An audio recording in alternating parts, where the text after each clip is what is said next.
छत्रपती संभाजीनगर लोकसभा जागेबाबत अजूनही संभ्रम कायम आहे।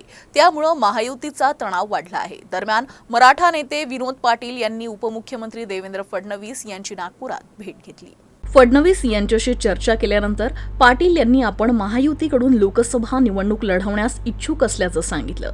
मात्र महायुतीतील काही बड्या नेत्यांच्या विरोधामुळे त्यांना उमेदवारी दिली जात नाही। अशा स्थितीत पाटील यांनी उपमुख्यमंत्री फडणवीस यांच्याशी चर्चा करून लोकसभा निवडणूक लढवण्याबाबत चर्चा केली। महायुतीकडून तिकीट न मिळाल्यास अपक्ष म्हणून निवडणूक लढवण्याची भूमिकाही पाटील यांनी स्पष्ट केली आहे। लोकसभेसाठी मी इच्छुक होतो। परवाच महायुतीकडनं सन्माननीय मंत्री महोदय भुमरे साहेबांच्या नावाची घोषणा झाली।